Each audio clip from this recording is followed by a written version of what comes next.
इंसान को रब ने बनाया था, तो सबसे ज़्यादा हेट्रेड, ऑब्जेक्शन और चिढ़ जिसको हुई थी वो सेटन था और उसने रब को चैलेंज करते हुए इंसान की नफ़रत में ये प्रॉमिस किया था कि इसको मैं तुझ तक नहीं आने दूँगा।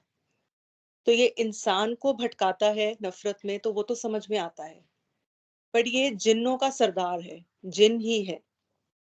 तो ये जिन्नों को क्यों भटकाता है? इसको उनसे भी उस टाइम पे नफ़रत हुई थी या पहले से ही थी? क्योंकि जजमेंट तो उनकी भी होती है। बट अल्टीमेटली जो इसने चैलेंज लिया था और जो गॉड को चैलेंज दिया था that was for human beings. तो क्या जिन्नों को भी यही भटकाता है या कोई और ज़ात है?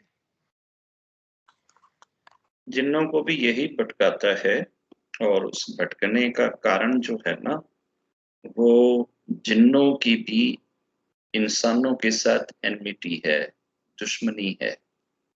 क्योंकि ये पृथ्वी पे पहले सिर्फ जिन्नों का राज था। पूरी पृथ्वी जिन्नों के कब्जे में थी और सिर्फ जिन्न ही यहाँ रहते थे। अब ज़ाहिर है कि जब से इंसान आया है, तो इसने जिन्नों को एक तरह से जगह को खाली करने के लिए मजबूर कर दिया। काफ़ी सारे एरिया पे इंसान ने कब्जा कर लिया।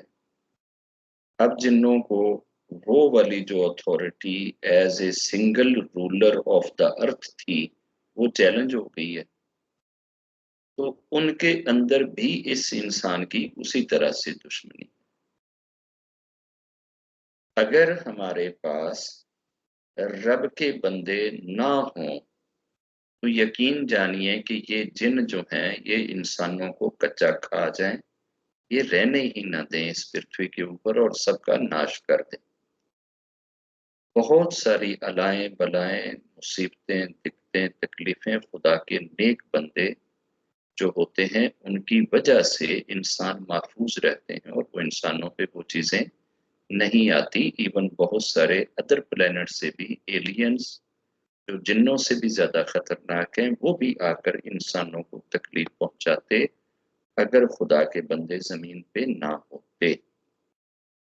अब ये जो जज़्बा जिन के अंदर था, वो उसका सेल्फ अहंकार था, सेल्फ ईगो थी।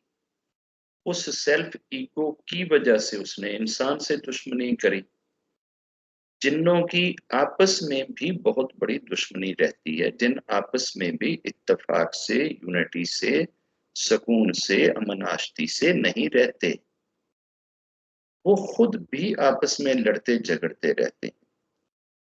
चूँकि उनकी क्रिएशन जो है वो आग के शोले से है, इसलिए जिन में गुस्सा बहुत है, अकड़ बहुत है, ईगो बहुत है। ये जिन लोगों के पास जिन आते हैं और जिनके पास हाज़िरी देते हैं, उन लोगों को बहुत अच्छे से जिन्नों के मज़ाज का एक्सपीरियंस है। ये हर वक़्त अपनी धौंस, अपनी टौर और अपनी शान बनाने के चक्कर में रहते हैं। तो उस चक्कर की वजह से उनके अंदर जो ऑलरेडी एक एग्ज़िस्टिंग मैटर है, अनापरस्ती का, इगोइस्टिक होने का, सैटन सिर्फ़ उसको इग्नाइट करता है, बस थोड़ा-सा शोला लगाता है। वो चीज़ उनमें बाय बर्थ है, बाय विर्च्यू है, वो भी रगड़े जाएँगे, ये भी रगड़े जाएँगे। इन दोनों ने ही जाना, दोनों के साथ उनका अपना सेल्फ खड्डा ऐसा है कि वो उस खड्डे की वजह से रगड़े जाएँगे और इंसान इसकी वजह से रगड़ा जाएगा। और ऐसा नहीं है कि सारे के सारे ही गंदे काम इंसान सिर्फ़ सैटन की वजह से करता है। इंसान के अंदर भी तो एक भूत अग्नि है ना, उसकी वजह से इंसान बहुत ज़्यादा पॉसेसिव होता है। उसकी वजह से इंसान के अंदर बहुत ज़्यादा इड आती है, बहुत ज़्यादा ईगो आती है, बहुत ज़्यादा अहंकार आता है, बहुत ज़्यादा वो ओवर रूलिंग चाहता है। तो यही कैरेक्टरिस्टिक्स जिन्नों में भी है।